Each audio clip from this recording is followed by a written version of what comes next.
Bonjour messieurs, merci d'être avec nous ce matin. Euh, donc pour vous présenter très rapidement, je vais commencer par Clément. Donc Clément, tu es diplômé de l'ESSEC, tu as cofondé Foodles il y a 5 ans avec ton associé Michael Ormancé, afin d'apporter aux entreprises une solution de restauration de nouvelle génération.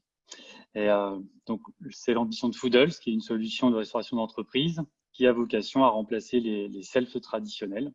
Et ce service s'appuie sur des frigos connectés et une offre alimentaire premium pour adresser de manière agile les besoins des entreprises. Évidemment, tu nous en diras plus juste après. Nicolas, quant à toi, donc tu es cofondateur et CEO de Gourmet. Et avant de créer Gourmet, tu t'es investi dans plusieurs missions d'aide au développement, notamment en Amérique latine. Et tu as côtoyé des univers variés, que ce soit des grandes entreprises comme L'Oréal ou le monde associatif comme Greenpeace. Et tu es diplômé de Sciences Po Paris. Donc Gourmet, c'est la start-up pionnière de la viande cultivée en France, qui développe des produits carnés par culture de cellules animales pour accélérer la transition vers des méthodes durables de production de protéines. Donc, messieurs, après cette brève introduction, je vais vous laisser la parole et vous laisser présenter vos différentes activités un peu plus en détail. Avec une question quand même spécifique pour chacun. Tout d'abord, Clément, par rapport à la situation actuelle, comment évolue la restauration d'entreprise dans le contexte de la crise du Covid et comment est-ce que les innovations telles que Foodle peuvent répondre à ces changements. Et enfin, Nicolas, j'aimerais simplement te demander si la viande cellulaire a un avenir en France. On sait qu'à cause des réglementations, c'est un sujet qui peut être très compliqué, bien plus que dans nos pays, les pays voisins. Et donc voilà, quel avenir en France et pourquoi avoir lancé Gourmet en France? Clément, je vais te laisser la parole en premier. Écoute, volontiers, Jérémy, merci. Alors, la restauration d'entreprise, c'est un secteur qui est quand même assez particulier. Là, on parle vraiment de restauration d'entreprise, de cantine. On ne parle pas de delivery comme peuvent le faire pas mal de startups. Qui dit restauration d'entreprise dit prix sociaux pour les collaborateurs, solutions in situ et diversité alimentaire. Ta question sur le Covid est importante. Les restaurateurs d'entreprise ont beaucoup souffert du Covid. Pourquoi? Parce que ce sont des métiers qui margent avant tout sur le volume de repas effectués sur site. Et forcément, le Covid, le confinement d'abord a fermé à peu près plus de 90% des cantines. Donc, il y a eu une grosse crise de la part de l'ensemble des acteurs. Et par la suite, au moment du déconfinement, malheureusement, le télétravail a été quand même pas mal favorisé, toujours aujourd'hui. Donc, il y a eu une grosse décroissance des volumes, ce qui a contribué à une grosse crise sur le secteur. Grosse crise qui se traduit par des fermetures de cantines provisoires, voire permanentes, des renégociations entre les acteurs, les SRC traditionnels type Elior, Compass, Sodexo et leurs clients. Donc du coup, grosse crise, pas simple. Alors, chez Foodles, on a eu la chance, nous, d'avoir un modèle qui se prête plutôt bien à la situation, même si on a été affecté aussi sur les volumes de repas vendus aux salariés. En 2 mots, Foodle, c'est quoi? C'est une solution de restauration d'entreprise nouvelle génération qui s'appuie sur des frigos connectés sur site qui remplacent en fait des selfs traditionnels. Donc des frigos connectés qu'on passe remplir tous les matins avec une offre de produits frais. Et ensuite, avec plusieurs menus par semaine pour apporter de la diversité alimentaire aux salariés, l'entreprise nous paye un frais fixe pour faire fonctionner la solution. Et derrière, les salariés créent un compte sur notre application, le rechargent et peuvent venir se restaurer quand ils le souhaitent au niveau de leur cafétéria.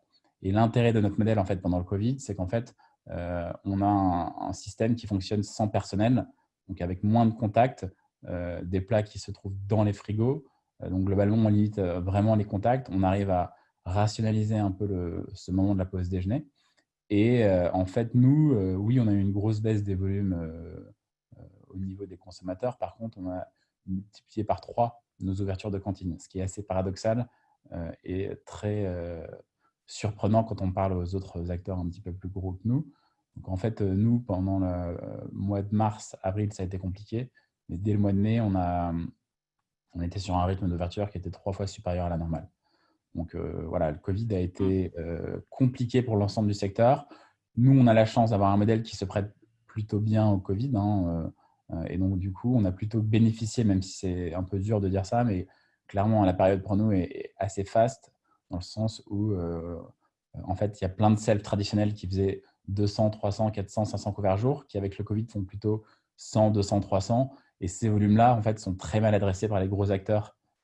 Et en fait, ces gens-là viennent aujourd'hui vers nous et recherchent une solution qui soit flexible, qui soit pertinente et qui réponde aux problématiques du moment et de l'avenir. Donc, clairement, je pense qu'en fait, ça a accéléré une tendance qui était à l'œuvre depuis quelques années maintenant, qui est un peu la baisse des volumes dans les selles, parce que ça ne correspond plus forcément à ce que les générations nouvelles attendent, à la réduction des espaces. Et donc, voilà, cette tendance est accentuée avec le Covid et nous a plutôt bénéficié. Très bien, merci. Donc, Nicolas. Oui, bonjour à tout le monde. Merci Jérémy et Mathieu pour l'invitation. Peut-être pour replacer un tout petit peu en contexte ce que Gourmet fait. Je ne vais pas être très long sur le diagnostic des limites en fait, du modèle de production de viande intensif. Je pense que tout le monde est familier. Son impact sur l'environnement, sa consommation de ressources qui est extrêmement important, son inefficience en fait, à transformer du végétal en animal en passant par la case du coup d'animaux élevés dans des conditions de plus en plus intensives, etc. Et en fait, l'horizon qui se dessine à nos yeux, c'est 3 scénarios possibles. Numéro 1, l'humanité se convertit à très court terme au végétarisme ou au végétalisme même, assez peu probable, peut-être aussi assez peu souhaitable, selon les points de vue. Deuxième scénario, c'est business as usual et on continue en fait à compter sur ce modèle-là de l'élevage intensif et industriel pour répondre à la demande qui explose. Et là, du coup, c'est au prix de dommages environnementaux massifs dont on mesure assez peu l'ampleur en fait même. Et troisième scénario, qu'on représente du coup et qu'on incarne et auquel on veut contribuer, c'est de développer d'autres façons de répondre à la demande de protéines animales et de développer du coup d'autres méthodes pour produire de la viande. Donc, comme tu l'as dit en introduction, nous, c'est dans cette perspective-là qu'on s'inscrit et on produit en fait la même matière que ce à quoi l'humanité est déjà habituée, c'est-à-dire de la protéine animale, de la vraie protéine animale issue d'un animal, sauf qu'elle n'est pas issue de l'élevage et de l'abattage d'un animal, mais qu'on a directement en fait cultivé, offert aux cellules de l'animal le meilleur environnement, exactement le même que celui que leur offre en fait le corps de l'animal, c'est-à-dire la bonne température, les bons nutriments, les mêmes nutriments que ceux qu'on retrouve dans l'alimentation de l'animal, etc., pour qu'en fait elles fassent naturellement exactement ce qu'elles font dans le corps de l'animal, c'est-à-dire qu'elles se développent. Et du coup, à la fin, au lieu d'abattre un animal et de récolter de la viande, on récolte directement des cellules, autrement dit de la protéine animale de la viande, mais d'une façon beaucoup plus efficiente et évidemment avec beaucoup moins de ressources en fait à l'entrée. Ça, c'est pour le contexte sur Gourmet. Ensuite, pour répondre plus directement à la question sur l'avenir de la viande cellulaire et de l'agriculture cellulaire en France, nous, on y croit beaucoup en fait et on s'est lancé en France non seulement car on est français, mais également parce que l'écosystème lié à l'innovation est très extrêmement en fait, compétitif et extrêmement précieux en France, avec des universités, des centres de recherche et des scientifiques et des ingénieurs en fait, d'une très grande qualité. Donc en fait, on est envié en fait, par beaucoup de nos voisins sur ça, sur cet environnement propice à l'innovation et à la recherche. Et ensuite, quant à dire si les consommateurs en France vont répondre à cette nouvelle catégorie de produits positivement, c'est compliqué. On peut se baser uniquement sur des tests qu'on fait nous en interne, par exemple des campagnes sur les réseaux sociaux pour voir comment réagissent différents types d'audiences. Pour l'instant, de notre côté, les résultats sont très positifs à ce niveau-là. Et à la fois des études un peu plus exhaustives, disons, qui sont menées sur des consommateurs français.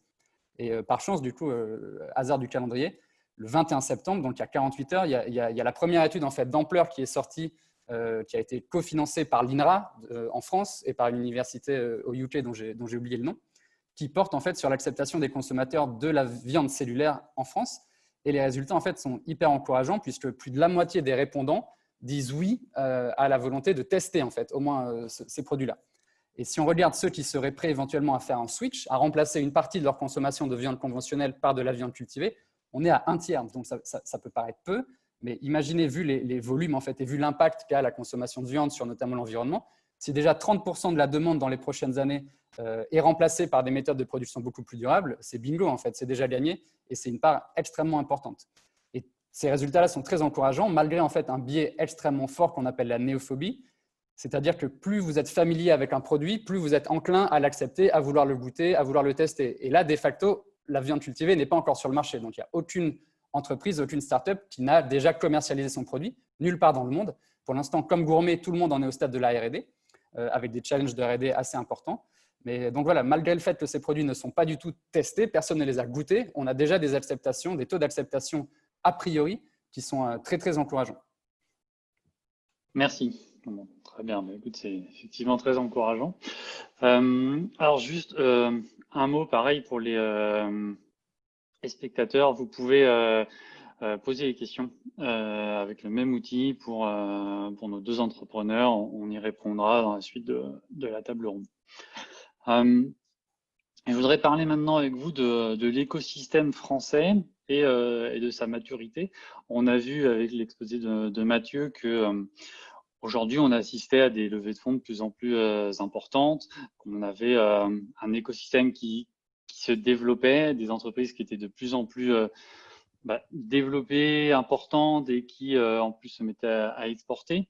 Et donc, vous avez deux profils assez différents. Foodles a été créé en 2014 et Gourmet alors, l'an dernier ou il y a 2 ans, je ne sais plus, mais 2019, ouais. 2019, voilà. Et donc, d'une part, Clément, toi, en 6 ans, comment est-ce que tu as vécu cette évolution de l'écosystème que tu as pu vivre de l'intérieur? Parce que en 2014, alors j'ai plus les chiffres en tête, mais alors le montant des levées de fonds total en France était au moins 10 fois inférieur à ce qu'on peut avoir en ce moment. Et comment est-ce que cette évolution de l'écosystème t'a permis aussi d'arriver, toi, aujourd'hui, à avoir une levée de fonds l'an dernier plus conséquente, 9 millions d'euros. Et Nicolas, est-ce que justement cet écosystème français plus mature te permet, tu l'as dit, donc tu as fait le choix de lancer l'entreprise en France, mais est-ce que selon toi ça aurait pu être possible il y a 5 ans ou est-ce que justement le niveau de maturité de notre écosystème aujourd'hui te permet de le faire? Clément, je vais te laisser répondre en premier. Ok. Donc, nous, globalement, on a levé à peu près 12 millions d'euros. Et en fait, ce que tu dis est assez vrai, c'est que en 2015, on a fait une première levée de 400 000 euros qui a été effectuée en quelques mois. Et c'est vrai qu'en fait, moi, j'ai vraiment vécu une croissance de l'écosystème assez exponentielle, dans le sens où à l'époque, en 2015-2016, quand on levait 4-5 millions d'euros, c'était déjà considéré comme une assez grosse levée, une assez grosse série A. Par la suite, on a relevé 2 millions d'euros en 2017 et on a levé 9 millions d'euros l'année dernière. En fait, ce qui s'est passé, c'est qu'il y a eu, pour moi, il y a eu deux choses qui se sont passées. La première, ça a été qu'il y a eu beaucoup plus de fonds étrangers qui sont arrivés en France, qui ont rendu le secteur beaucoup plus concurrentiel. C'est aussi lié à la hausse des liquidités sur le marché. On voit beaucoup de fonds qui se sont créés dernièrement. Du coup, ça a créé beaucoup plus de compétition et du coup, c'est un peu la surenchère des levées importantes, ce qui a plutôt bénéficié aux startups. C'est le premier élément. Mais dans le même temps, en ce qui concerne la food tech, nous, on a beaucoup souffert en fait de l'effet Deliveroo, on va dire, et de l'effet, je vais citer cette startup parce qu'il faut quand même la citer, de l'effet Frishti, dans le sens où on a eu Deliveroo qui a tué la concurrence en Europe, notamment Deliveroo d'ailleurs et Foodora qui ont tué Take It Easy, notamment Rocket qui a investi à la fois dans Take It Easy puis dans Foodora. Et en fait, en France, nous, ce qui s'est passé, c'est qu'on a eu Frishti qui a tout de suite fait des levées assez faramineuses. Et en fait, c'était un peu la startup qui était considérée comme le champion français. Donc, du coup, les autres acteurs, en fait, en réaction à ces énormes levées de fonds, ont été très frileux sur le secteur du delivery. Et en fait, une startup comme Foodles, même si elle n'a strictement rien à voir avec une startup de delivery, en première lecture, on fait de la restauration d'entreprise avec en partie des gens qui livrent. Et donc, du coup, on était vite amené à être comparé à des acteurs de ce type. Et du coup, la réaction des VC, c'était non, mais en fait, il y a déjà Frishti, il n'y aura pas de deuxième champion. Donc, nous, même si on avait des métriques qui étaient vraiment très encourageantes et vraiment très belles, on a un peu souffert de ça. Mais dans le même temps, il y avait quand même de plus en plus d'argent. Donc, on a eu un effet un peu paradoxal dans le sens où il y a très peu d'acteurs dans le delivery ou B2B qui ont réussi à effectuer des levées de fonds ces dernières années, hormis la startup que j'ai citée. Mais depuis quelques temps, ça s'est un peu en train de changer. On a vu la Belgique qui a fait une très belle levée de fonds pendant le confinement. Donc globalement, voilà, grosse émergence de l'écosystème VC en général. La foodtech était un peu en parent pauvre sur la partie delivery pour les raisons que j'ai citées. Et après, Nicolas parlera mieux que moi des autres secteurs de la foodtech, mais en tout cas, en ce qui concerne le delivery et les modèles B2B, c'était pas si simple en tout cas. Il fallait vraiment avoir des métriques, vraiment réussir à prouver le modèle pour réussir une levée conséquente. Merci. Oui, effectivement, juste sur notre catégorie à nous, que sont la grande catégorie, c'est les protéines alternatives, les alternatives à la viande. Quelques éléments de réponse et ensuite je pourrais répondre aussi sur encore plus notre niche à nous, en fait, qui sont les projets avec une forte intensité technologique, avec des time to market assez élevés et voir comment la France en fait se positionne sur ça. Comme le disait Mathieu dans l'exposé, sur les protéines alternatives, c'est une terre d'opportunité en France qui est massive, qui est encore, il y a vraiment un déficit d'offres. La demande est là. Côté VC, il n'y a pas une semaine qui passe sans que l'un de nos investisseurs nous demande, qui sont plutôt des investisseurs étrangers, nous demande si on n'a pas des projets français avec qui les mettre en relation, parce qu'ils voient Beyond Meat qui arrive en France, donc Beyond Meat, l'un des leaders de la viande végétale américain, mais qui arrive maintenant, je crois qu'il est distribué dans tous les Monoprix. Donc il y a des signaux comme ça, en fait, un peu d'emballement global, mondial, mais spécifiquement en France. On a eu Subway de mémoire qui a lancé une gamme végétale, Burger King aussi qui a lancé son burger végétal. Donc là, c'est vraiment, la France est un tout petit peu derrière sans doute les États-Unis. Mais quand on voit ce qui s'est passé aux États-Unis où en une dizaine d'années, les laits végétaux ont pris 10% du marché sur les laits de vaches et d'autres animaux, donc du lait conventionnel. Aujourd'hui, la viande végétale, c'est 1% du marché, mais la trajectoire en fait est telle que clairement le succès sera répliqué aussi sur cette catégorie-là de produits, avec des parts de marché de type 8, 10, 15% dans les prochaines années. Donc l'opportunité est là, elle est bien flairée par les investisseurs français et internationaux et qui considèrent le marché français comme également une terre où va se massifier en fait cette demande-là. Sur les projets comme nous, en fait, assez amont, avec une forte intensité technologique, là aussi, la France coche des cases hyper importantes qui nous sont enviées en fait, par beaucoup de startups, collègues avec qui on discute, notamment par le point en fait, de la BPI en France, qui est le plus gros financeur de l'innovation. Et c'est clair que c'est notre premier soutien, en fait, chronologiquement. C'est les premiers tickets avec des subventions qui sont quand même assez importantes pour des projets qui démarrent et qui sont assez importantes en raison de l'intensité technologique de la société. Donc, on a bénéficié de tout un tas de mécanismes de ce type-là qui nous permet en fait de faire nos premières preuves de concept, d'accéder à des labos. Et je remercie aussi au passage le Génopole, qui est un peu l'endroit où on est né. C'est un des meilleurs incubateurs biotech en France. Mais voilà, ces infrastructures, elles existent. Elles coûtent zéro aux entrepreneurs. On avait même une petite enveloppe de quelques milliers d'euros pour faire nos manips, parce que clairement, lancer un projet à forte densité techno, ça coûte très cher, en fait, non seulement sur le salaire des chercheurs qui sont des gens extrêmement qualifiés, mais également sur tous les équipements, les consommables qu'on va utiliser. Ce sont des projets qui crament en fait énormément de capitaux. Et ensuite, effectivement, sur la montée en puissance, BPI a des mécanismes, là encore, qui nous sont très enviés, du type des leviers qui sont effectués sur des levées de fonds privés. Donc, les investisseurs, en gros, les entrepreneurs font leur job en allant convaincre des VC, mais la levée est quasiment doublée en fait par des différents mécanismes offerts par la BPI, que ce soit des prêts avec des conditions extrêmement favorables ou d'autres mécanismes, des obligations convertibles, tout un tas de mécanismes qui sont spécifiques aux boîtes deep tech. Et d'ailleurs, le plan deep tech qui a été annoncé il y a quelques temps prévoit en fait plus d'1 milliard d'euros qui sera réparti dans 1500 startups, je crois, si je ne me trompe pas, dans les 2 ou 3 prochaines années. Donc, il y a clairement une identification que ce sont ces entreprises-là qui vont en fait bâtir la solidité économique et la nouvelle supply chain en fait, de l'agroalimentaire dans les 10, 15, 20 prochaines années. Et pour l'instant, toute la propriété intellectuelle, toutes les avancées sont en train d'être faites, notamment sur la viande cellulaire, par exemple, plutôt aux États-Unis, plutôt en Israël. Donc, effectivement, c'est vraiment un enjeu très stratégique pour chaque nation et plus généralement pour l'Europe d'investir dans ça. Et on n'a pas à se plaindre, en fait, parce que, voilà, en l'occurrence Gourmet, notre expérience personnelle, on a eu une résonance très forte de la part de BPI avec un accompagnement financier très fort. Et puis, il y a bien sûr aussi le crédit impôt recherche en France qui permet de financer en fait une grosse partie de la R&D et qui est un mécanisme vraiment unique au monde en fait. Et quand on explique à nos collègues européens que quasiment des chercheurs de très haut niveau en fait, leur salaire nous coûte assez peu de choses pendant les 2 premières années de vie d'un projet grâce au crédit d'impôt recherche, c'est clair que voilà, la France se donne les moyens en fait de bâtir son infrastructure d'innovation. Je t'en prie, Jérémy. Oui, non, écoute, merci en tout cas de défendre la France comme tu le fais. C'est vrai que ça donne envie de relancer une entreprise ici. Ouais, Et c'est du coup, vraiment le moment. ça me fait enchaîner sur une question enfin, qui est sur justement les fonds étrangers. Parce que donc en France, on a tout ce qu'il faut pour lancer une entreprise et pourtant, tu viens de le dire, Nicolas, tu as levé une partie de tes capitaux à l'étranger et Clément également. Vous me parlez tous les deux des fonds étrangers qui viennent en France. Alors pourquoi est-ce que, en tant qu'entrepreneur français, vous avez eu besoin peut-être de lever auprès de fonds étrangers? Qu'est-ce qui manque en France selon vous?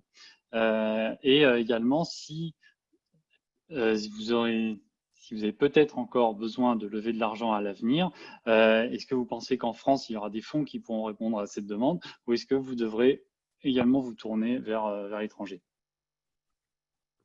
Tu veux que je réponde, Jérémy Oui, tu peux commencer.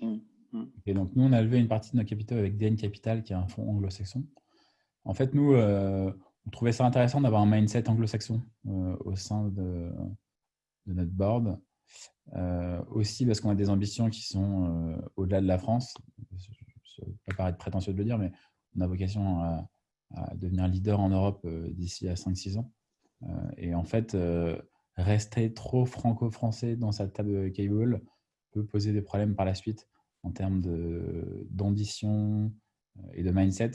Nous, on est très contents. On a Créadev Venture Capital et Adeli Capital qui sont deux super fonds français. Mais c'est vrai que le fait d'avoir un fonds anglo-saxon, ça nous donne une ouverture et des points de vue qui sont un peu différents de ce qu'on peut avoir en France. Et c'est aussi un super relais pour si demain, par exemple, on veut s'implanter au UK, on aura un relais sur place qui sera intéressant, un réseau aussi. C'est toujours important le réseau.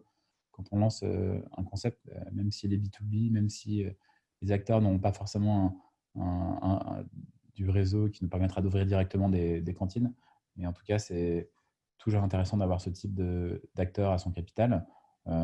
Et aussi, c'est vrai que certains acteurs européens, voire américains, sont en mesure d'apporter encore plus de capital que les fonds français, même s'il existe des fonds français qui n'ont rien à envier aux fonds anglo-saxons. Voilà, pour résumer, nous, c'était pour une question de mindset, une question d'ouverture, et pour le fait de signifier qu'on avait des ambitions qui étaient pas seulement françaises, mais européennes. Et je ne pense pas qu'il faille le prendre comme un désaveu de l'écosystème français. Nous, on est très contents de l'écosystème français. On a eu plein d'aides de la BPI. C'est super. Mais voilà, tout à l'heure, on parlait de l'échec que les startups européennes et françaises ont pu avoir sur le delivery. C'est aussi pour moi du fait pas d'un manque d'ambition, mais voilà, Take It Easy, quand Take It Easy levait 12 millions d'euros, Deliveroo, on levait 150. C'est un peu l'ordre d'idée. Même si Take It Easy était génial, était bien plus fort que Deliveroo sur certains aspects, notamment le marketing, l'application, en fait, ils se sont fait croquer parce qu'ils avaient juste en face d'eux William Shu, qui est quelqu'un qui a une ambition extraordinaire, qui a réussi à convaincre des fonds qui avaient beaucoup d'ambition, qui ont mis beaucoup d'argent au capital et in fine, Deliveroo est aujourd'hui présent dans plus de, je sais pas, je dirais une cinquantaine de pays. Donc c'est aussi ça qu'on a voulu éviter dans le sens où on a un peu le modèle Foodle, c'est un modèle qui est très novateur, qu'on retrouve nulle part ailleurs en Europe et dans le monde. On se dit que si un jour il y a un acteur qui doit réussir à persévérer sur ce modèle-là, ça doit être nous. Et ça passe par ce genre d'action, à savoir lever avec d'autres fonds que des fonds qui sont que franco-français. Et pour ta part, Nicolas? Pareil pour nous, ambition globale. Effectivement, vu l'intensité capitalistique, technologique de notre projet, clairement, on ne peut pas du tout se limiter en fait, à une géographie, à un territoire. Et ensuite, peut-être pour essayer d'analyser un peu ce qui a manqué, en tout cas lors de notre première levée de fonds à l'écosystème français, c'est en fait des gros VC qu'on trouve beaucoup aux États-Unis, qui sont des VC qui investissent dans de la technologie, mais de manière assez agnostique quant à la verticale et quant à l'industrie en fait. Et c'est vrai qu'en France, les VC biotech qui investissent vraiment dans des sociétés qui développent vraiment des technologies de long terme sont plutôt réservés au monde de la santé, au monde de la recherche biomédicale. Et nous, on arrivait avec une application qui était extrêmement différente de ça, évidemment, vu que c'était de la food. Et donc, ils n'avaient pas du tout les codes, la grille de lecture pour comprendre en fait cette application, même si notre technologie, par certains aspects, leur était familière.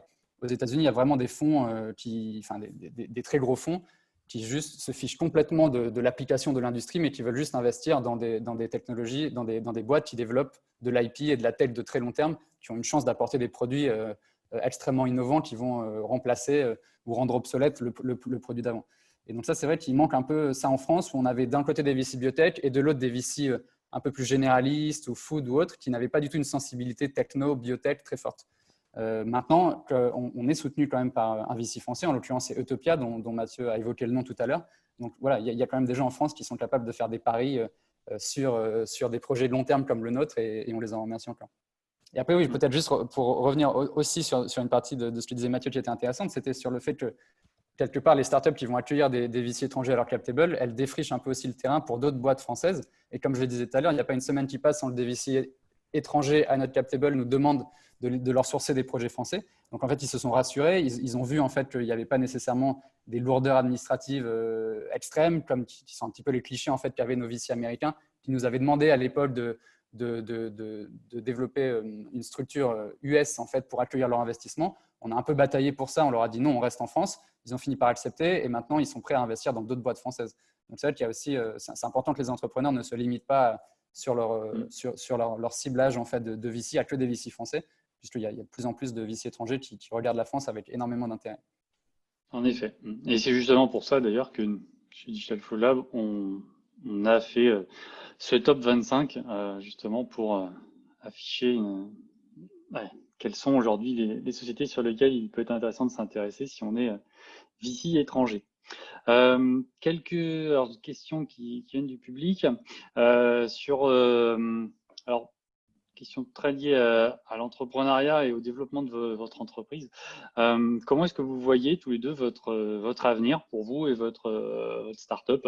Est-ce que l'objectif c'est de continuer à se développer, à grossir et ou bien de vendre?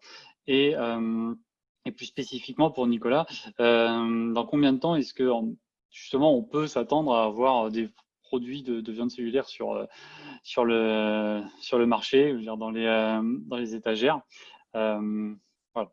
Comment vous voyez l'avenir? Clément, si tu peux le démarrer. Nous, l'avenir, en fait, pour l'instant, l'avenir est plutôt intéressant dans le sens où on a un gros appel d'air du marché. Bon, c'est un peu triste et on n'aime pas dire ça, mais le Covid nous bénéficie énormément. Beaucoup de cantines ferment, beaucoup d'entrants, beaucoup de gens font appel à nous. On est sur un rythme assez infernal d'installation en ce moment. Donc non, nous, notre but, c'est de faire grossir clairement le bébé. On est déjà présent dans 3 villes hors de Paris.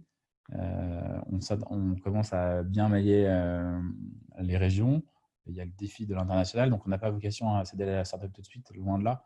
On a vraiment vocation à prendre des parts de marché, aller titiller les gros de la restauration collective et devenir leader sur globalement les petits restaurants d'entreprise qui font entre 20 et 400 couverts par jour.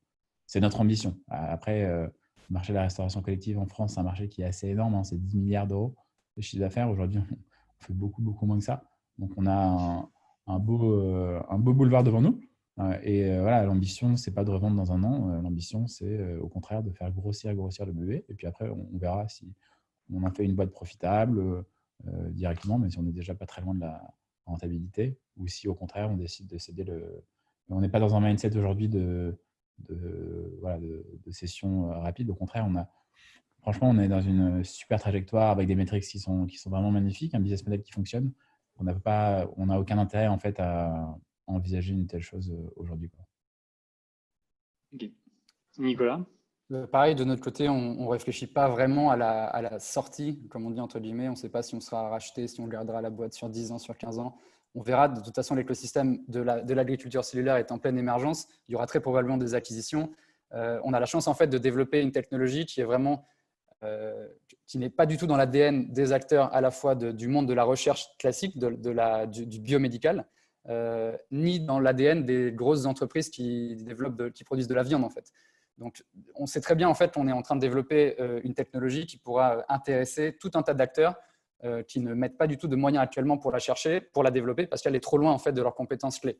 Les acteurs de la viande ne savent absolument pas ce qu'est la biotech, et les acteurs de la biotech sont vraiment focus sur la santé humaine, le biomédical, et ne savent pas du tout ce que c'est l'agroalimentaire.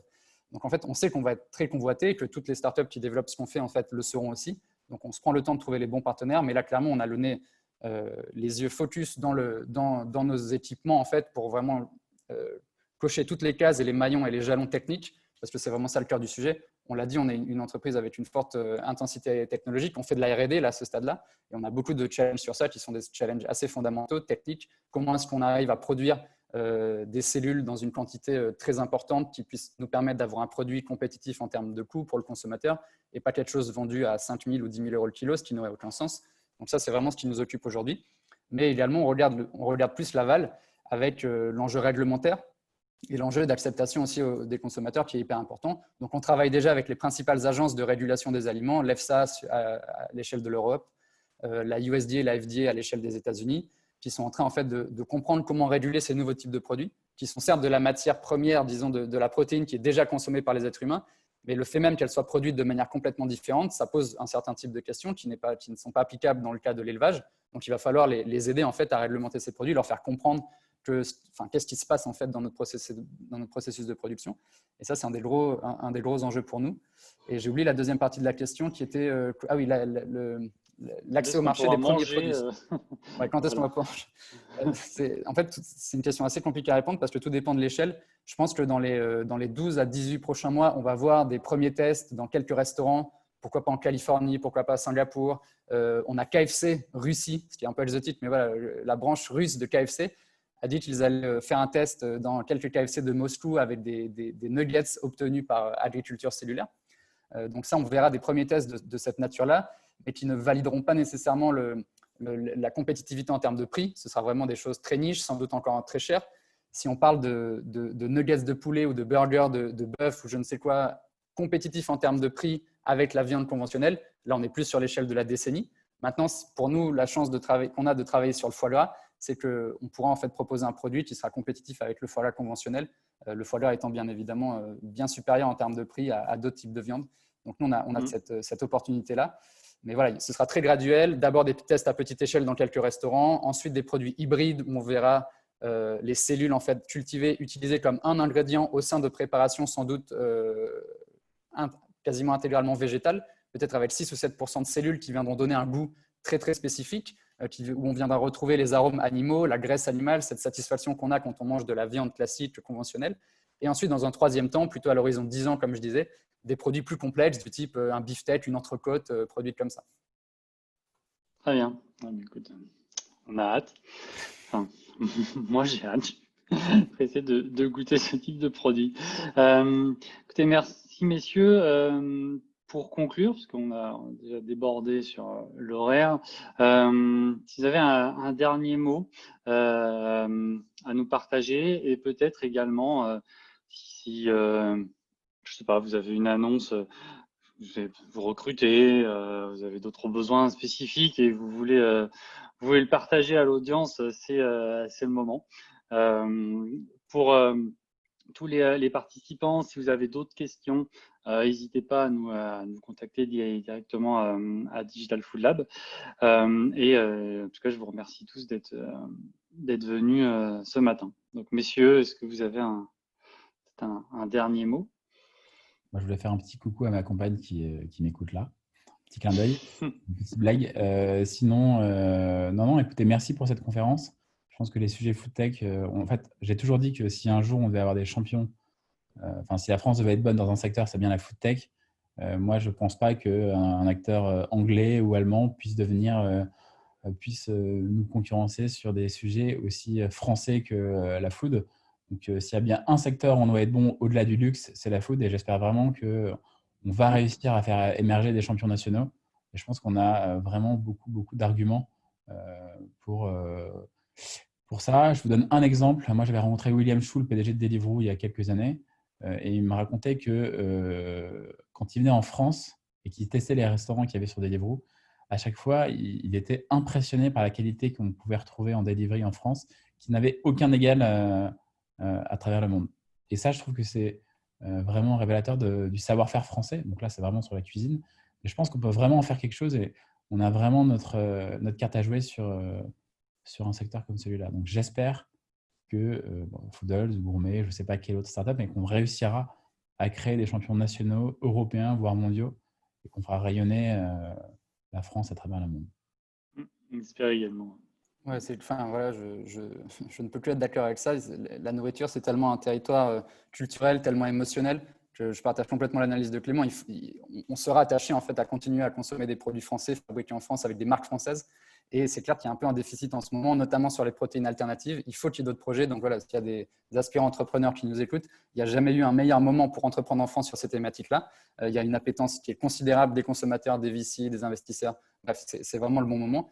Et ensuite, oui, une annonce un petit peu plus spécifique à Gourmet, mais n'hésitez pas à m'écrire. Donc, nicolas@gourmet avec un y.com, puisqu'on on recrute des scientifiques, notamment des scientifiques qui ont de l'expérience en biologie des cellules et également des ingénieurs food, des profils type AgroParisTech qui veulent travailler dans un territoire complètement innovant en utilisant en fait ce qu'on développe, donc nos cellules, comme un ingrédient pour faire des super produits alimentaires. C'est un territoire disons, fondamental, fascinant en fait pour des jeunes chercheurs et des gens qui sortent d'école parce que tout est à faire.